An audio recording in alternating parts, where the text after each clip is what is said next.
Before making a physical appearance in Jurassic World, a mosasaur breeding tank was originally planned for Jurassic Park 3, but the idea was removed in later script versions.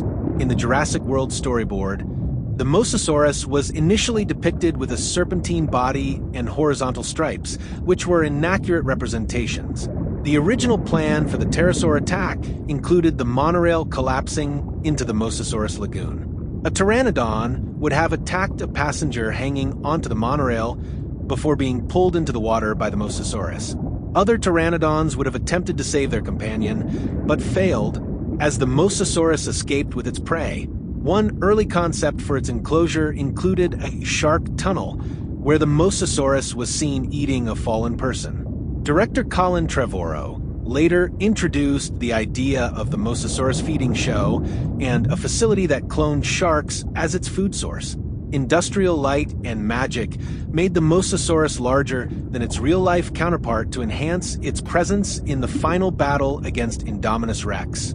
The Mosasaurus was cloned on an unknown island in the 80s, but was abandoned after a mutant dinosaur destroyed the InGen lab. Despite this, the Mosasaurus population survived for 40 years with the help of the Spinosaurus. In 2000, InGen researchers discovered traceable DNA fragments in a mosasaur specimen, leading Dr. Henry Wu to develop a new method for recreating aquatic organisms. Under Masrani Global Corporation, InGen successfully recreated Mosasaurus maximus for Jurassic World. The Mosasaurus lived in a massive lagoon near Main Street where visitors could watch it feed on sharks. Guests could also observe it up close through an underwater observatory beneath the lagoon. After Jurassic World incidents, in 2022, the Mosasaurus was witnessed attacking a crabbing boat off the coast of Alaska, and that it had formed a bond with a pod of humpback whales. Mosasaurus hoffmanii had a rigid, three-pivot cranial structure with strong interlocking sutures, allowing for a powerful bite force. Unlike other mosasaurs, its lower jaws were optimized for quick opening and closing rather than ratchet feeding. It likely used inertial feeding and jaw adduction to seize prey. Its strong magnus adductor muscles further supported its immense bite power. Mosasaurus swam using a subchorangiform motion, similar to mackerels with paddle-like limbs for steering.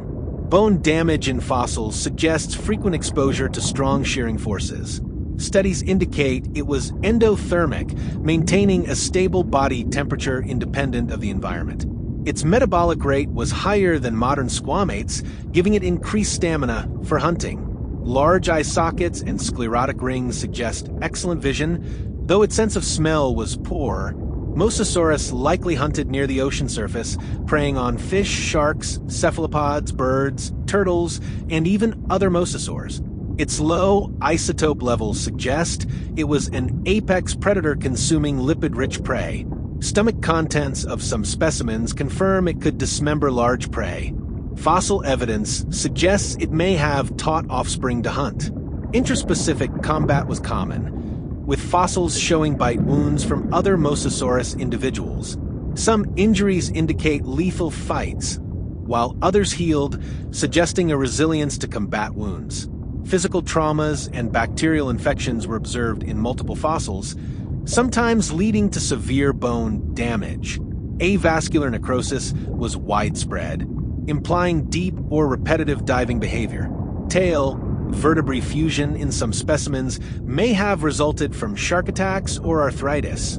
Mosasaurus was likely viviparous, like other mosasaurs, giving live birth in open ocean environments.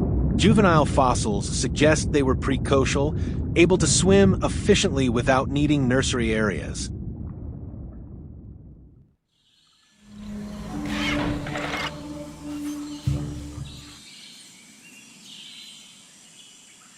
Coelophysis is a genus of coelophysid dinosaur in the Jurassic World Evolution series. Originating from late Triassic North America, it is one of the first known dinosaurs to have ever existed. Coelophysis was a small, lightly built theropod dinosaur that lived during the late Triassic. It measured up to 3 meters in length and stood over a meter tall at the hips. Weighing between 15 to 25 kilograms, this bipedal predator was a fast and agile runner. with a long, slender neck and tail. Its skeleton showed derived traits not found in other early theropods like Parasaurolophus. It had a furcula, the earliest known in a dinosaur, and a hand with 4 digits, though only 3 were functional. Its long and narrow skull featured large, forward-facing eyes that granted excellent depth perception, similar to modern birds of prey. Studies suggest Coelophysis was a diurnal predator with strong vision, but poor night vision. The dinosaur had sharp, recurved teeth ideal for hunting small prey. Some evidence suggests it may have engaged in pack behavior, though large fossil assemblages could also be the result of mass death events like floods.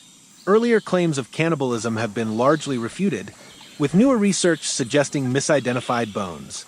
Coelophysis exhibited sexual dimorphism, with gracile and robust forms likely representing female and male individuals, respectively. Growth was rapid, with juveniles reaching 1.5 meters within their first year. However, later studies suggest individual variation rather than strict dimorphism. It belonged to the Coelophysoidea clade within Theropoda and was once linked to Megapnosaurus, though most paleontologists now recognize them as separate genera. Fossil evidence suggests Coelophysis laid large clutches of eggs, possibly providing some parental care. Its tail had a semi-rigid structure preventing vertical movement, aiding balance while running. Despite its strong grip, its arms were relatively weak, indicating it primarily preyed on smaller animals. Coelophysis likely thrived in harsh environments due to its adaptable growth patterns, an early evolutionary advantage for dinosaurs.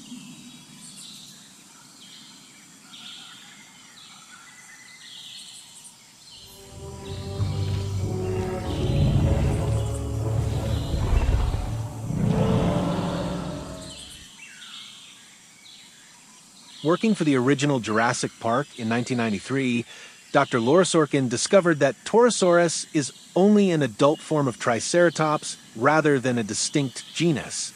Torosaurus being a mature form of Triceratops in Jurassic Park. The game is an allusion to Jack Horner's research in 2009, even though this has since been disproven.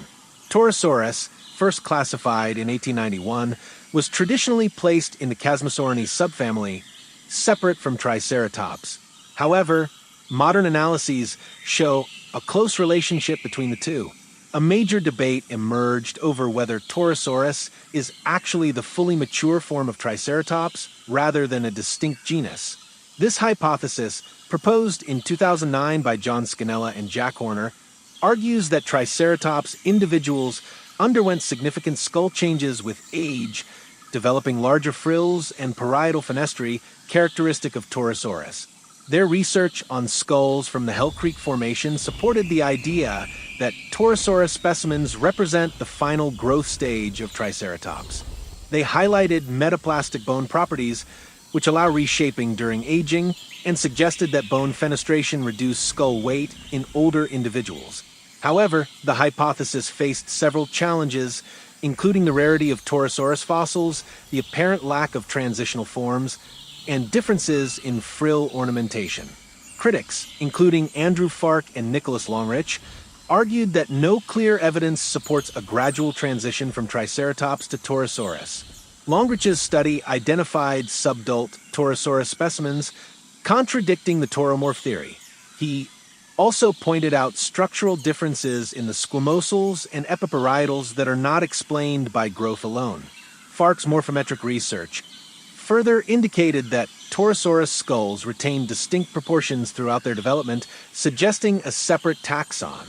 In 2022, Mallon et al. Reported subadult Torosaurus specimens from Canada, further challenging the idea that Torosaurus was simply an old Triceratops. While the debate continues, many paleontologists now lean toward Torosaurus being a valid genus rather than a growth stage of Triceratops.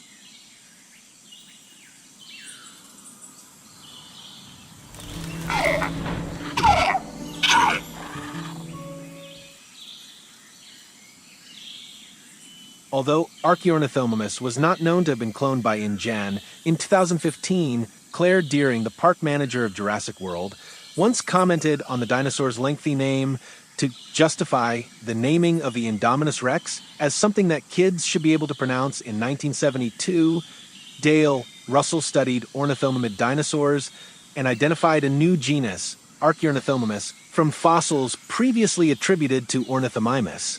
Initially, Russell believed these fossils dated to the Cenomanian period, making Archaeornithomimus the oldest known ornithomimid.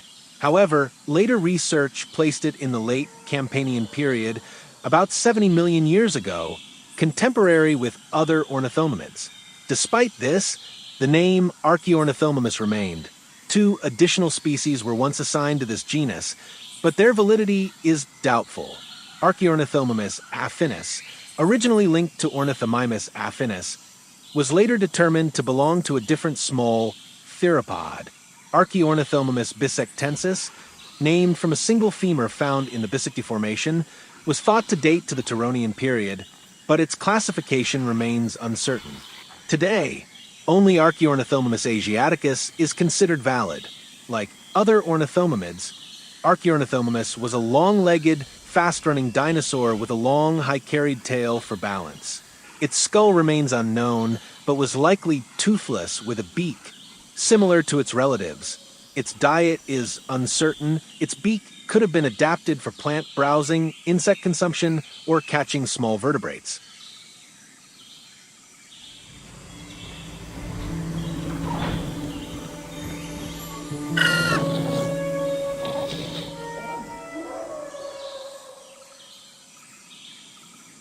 Although Archaeornithomimus was not known to have been cloned by InGen, in 2015, Claire Deering, the park manager of Jurassic World, once commented on the dinosaur's lengthy name to justify the naming of the Indominus Rex as something that kids should be able to pronounce in 1972. Dale Russell studied ornithomimid dinosaurs and identified a new genus, Archaeornithomimus, from fossils previously attributed to Ornithomimus. Initially, Russell believed these fossils dated to the Cenomanian period, making Archaeornithomimus the oldest known ornithomimid. However, later research placed it in the late Campanian period, about 70 million years ago, contemporary with other ornithomimids. Despite this, the name Archaeornithomimus remained. 2 additional species were once assigned to this genus, but their validity is doubtful. Archaeornithomimus affinis, originally linked to Ornithomimus affinis, was later determined to belong to a different small theropod. Archaeornithomimus bisectensis, named from a single femur found in the Bisecte Formation, was thought to date to the Turonian period, but its classification remains uncertain. Today, only Archaeornithomimus asiaticus is considered valid. Like other ornithomimids, Archaeornithomimus was a long-legged, fast-running dinosaur with a long, high-carried tail for balance. Its skull remains unknown, but was likely toothless with a beak, similar to its relatives. Its diet is uncertain. Its beak could have been adapted for plant browsing, insect consumption, or catching small vertebrates.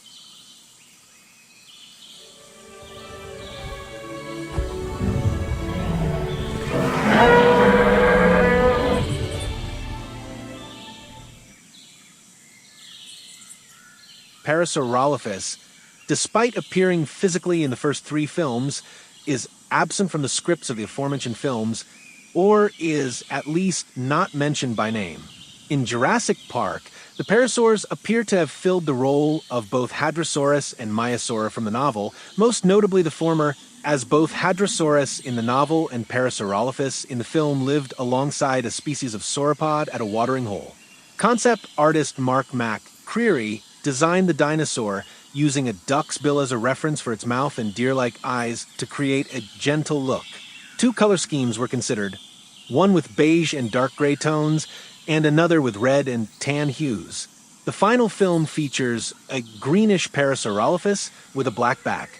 A scrapped idea involved sexual dimorphism, with males being Parasaurolophus walkeri and females being Parasaurolophus certicristus. This concept appeared in Doug Henderson's dining room mural.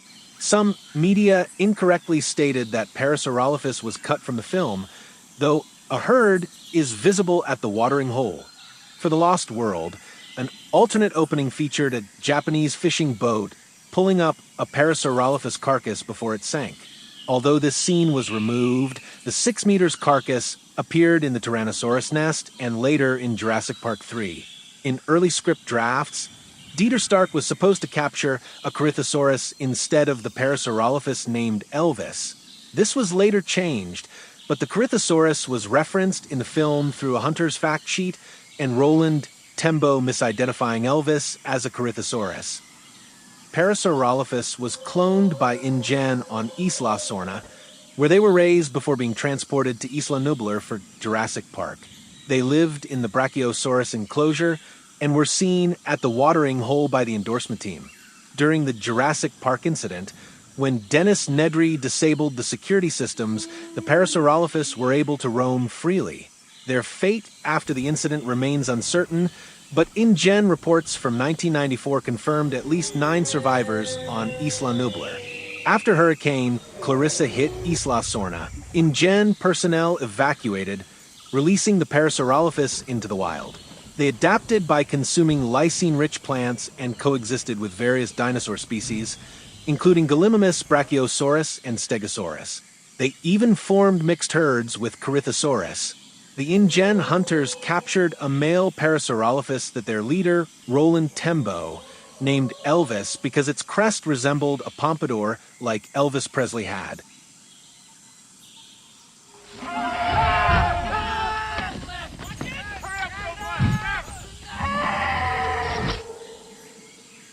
One Parasaurolophus was later found dead in a Tyrannosaurus rex nest, likely a victim of predation. Parasaurolophus was a large, herbivorous hadrosaurid that could walk on both 2 and 4 legs. It had a sophisticated skull that allowed for grinding plant material, with a beak for cropping vegetation, and continuously replaced teeth. It mainly fed on leaves, twigs, and pine needles, indicating it was a browser. A juvenile specimen was discovered in 2009 and represents the most complete and youngest Parasaurolophus ever found. This juvenile, estimated to be 1 year old, provided insights into crest development, showing that Parasaurolophus grew its crest earlier than related species like Coelophysaurus. The crest of juveniles was short and rounded, whereas adults developed long, tubular crests. The function of the crest has been debated, with early theories suggesting it was used as a snorkel, air reservoir, or even a weapon. But these have been discredited. Current theories suggest it served multiple functions, including species and sex identification, thermoregulation, and sound amplification for communication. Studies indicate that Parasaurolophus could have used its crest to produce low-frequency sounds, likely for social interaction and parental communication. The crest may have also played a role in thermoregulation due to its large surface area and vascularization. Some paleontologists speculated that a soft tissue frill connected the crest to the neck, similar to modern basilisk lizards, but this idea has lost support. Pathological analysis of a Parasaurolophus walkeri specimen revealed injuries to its vertebrae and ribs, possibly caused by a falling tree. Bone regrowth suggests the dinosaur survived for months or even years after the injury.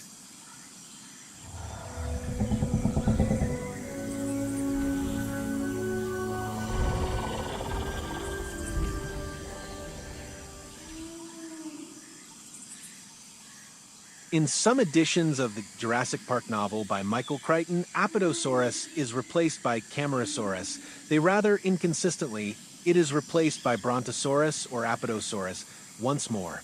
The Camarasaurus is the first dinosaur the endorsement team encounters in the first novel. After the visitors arrive at Isla Nublar, they can see a herd of Camarasaurus down in the lagoon.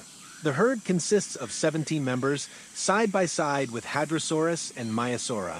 When Jerry Harding, Ellie Sattler, and Gennaro are driving through the lagoon to the settlement, a herd of Camarasaurs is standing on the road. Harding explains that smaller animals can be scared away with a recorded Tyrannosaurus roar, but not the Camarasaurs. He also says that they have a motion-based amphibian vision.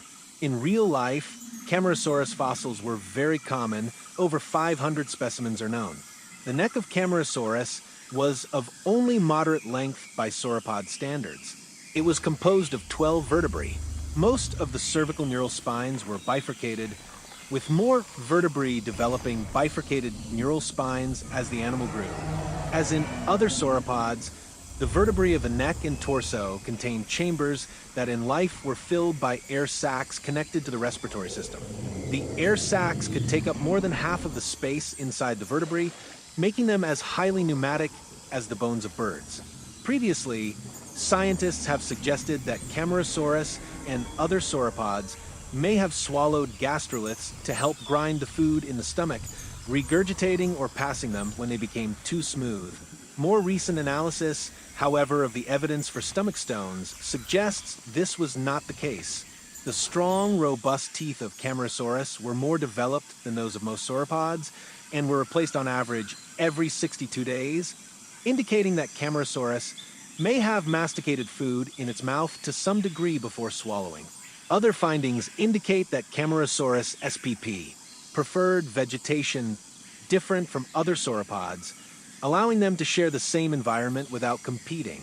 Eagle performed clumped isotope thermometry on the enamel covering the teeth of various Jurassic sauropods, including Camarasaurus. Temperatures of 32 to 36 degrees Celsius were obtained, which is comparable to that of modern mammals. It grew in size quickly to limit the time it would be vulnerable to predation. This would imply it had a relatively high metabolic rate as a juvenile.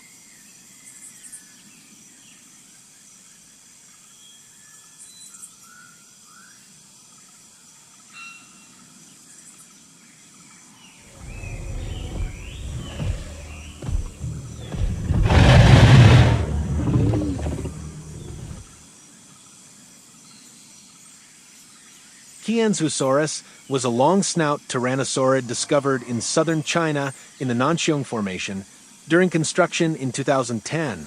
The holotype specimen consists of a nearly complete skull, vertebrae, partial limbs, and other skeletal elements. The dinosaur's name references Qianzhou and China. The fossil was found by workers and later studied by paleontologists who published their findings in Nature Communications in 2014. This discovery confirmed that long-snout tyrannosaurs were a distinct lineage, previously suspected but unproven. Scientists compared Qianzhousaurus to Archaeornithomimus from Mongolia, suggesting that these slender-jawed predators were common in late Cretaceous Asia. Unlike robust tyrannosaurs such as Torosaurus, it had an elongated snout and narrow teeth, distinguishing it from traditional deep-jawed tyrannosaurids. Regarding feeding, Qianzhousaurus likely preyed on smaller, agile animals, avoiding competition with larger tyrannosaurids. Its delicate snout may have prevented it from tackling large prey like Tarbosaurus did. Some scientists speculate that larger tyrannosaurs may have occasionally hunted Qianzhousaurus. Unlike its robust relatives, it had weaker jaws and a different feeding strategy, likely relying on speed and precision rather than brute force. Studies in 2024 indicated that Qianzhousaurus experienced lower stress on its skull during feeding and did not use the puncture and pull method seen in larger tyrannosaurs.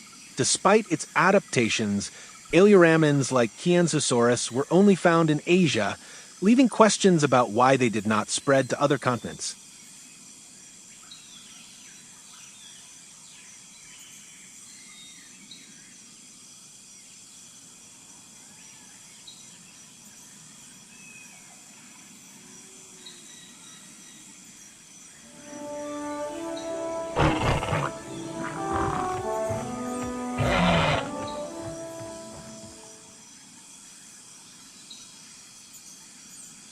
Tapejara was a pterosaur from the mid-Cretaceous period, known for its distinctive cranial crest. This crest was likely used for display rather than any aerodynamic function, as pterosaurs developed a variety of crest shapes rather than a single streamlined design for flight. It was likely sexually dimorphic, appearing in adult males to attract mates. The feeding habits of Tapejara remain debated. While often depicted as piscivorous, catching fish from the sea, some researchers suggest it may have fed on fruits or even scavenged carcasses. Its scleral rings indicate a cathemeral lifestyle, meaning it was active at intervals both day and night. Despite the crest being positioned in front of the center of gravity, creating potential instability. Vertically aligned webbed feet may have counteracted these effects. Studies suggest that the crest acted as a front rudder, allowing Tapejara to make agile turns and maintain flight control. Computer simulations indicate that Tapejara had a large muscle power surplus, enabling easy takeoff from perches, the ground, or water. It was an excellent glider, maintaining a cruising speed of 27 kilometers per hour with a gliding angle close to 4 degrees. It likely soared efficiently along cliffs and rode, rising thermals over tropical waters for long-distance travel. Tapejara and other pterodactyloids had advanced flight adaptations, including wing control surfaces that functioned similarly to modern aircraft components like slats, ailerons, rudders, and stabilizers. These features made Tapejara a highly maneuverable and versatile flyer.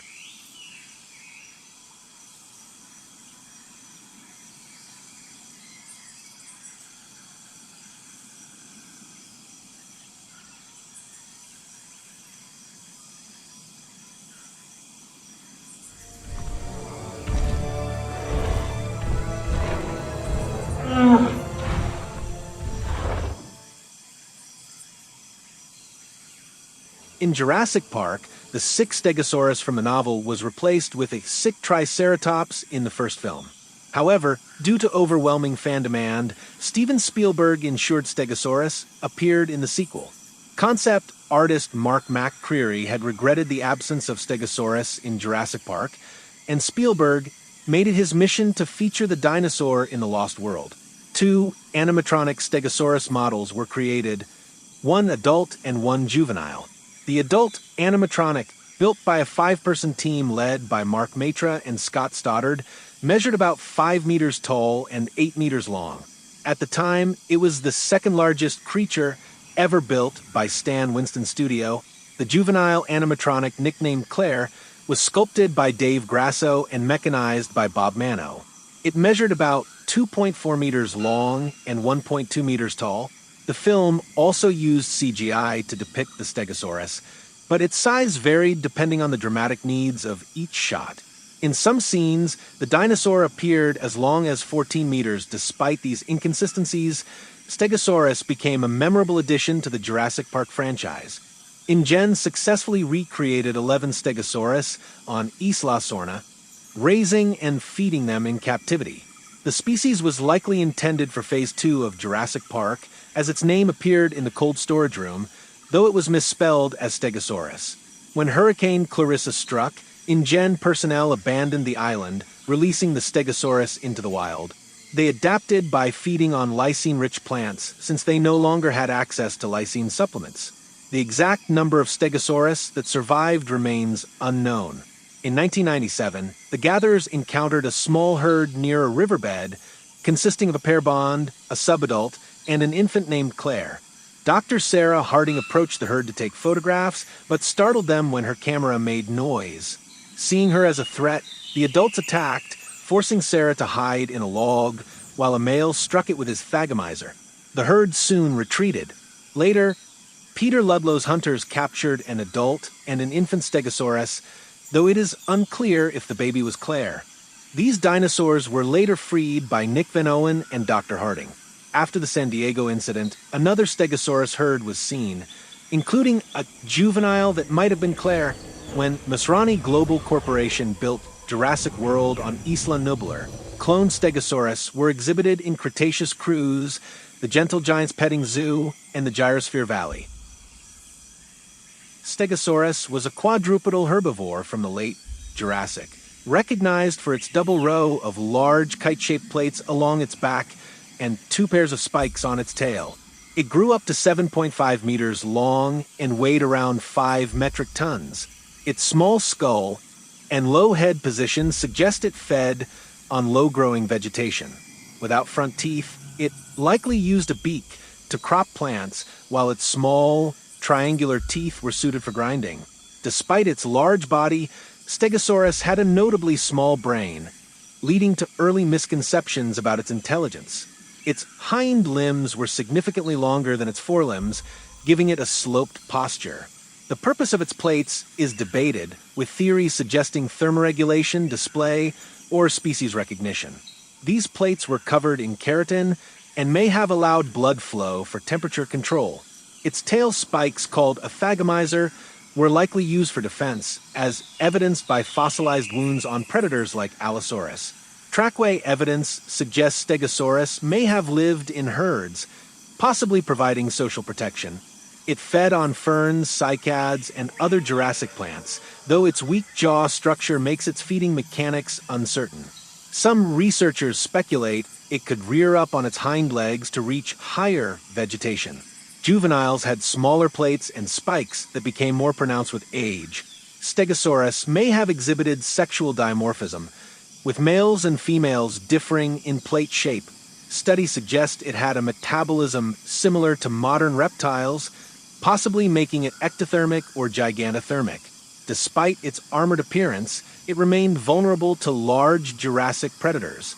Its defensive adaptations and potential herd behavior likely helped it survive in a dangerous prehistoric ecosystem.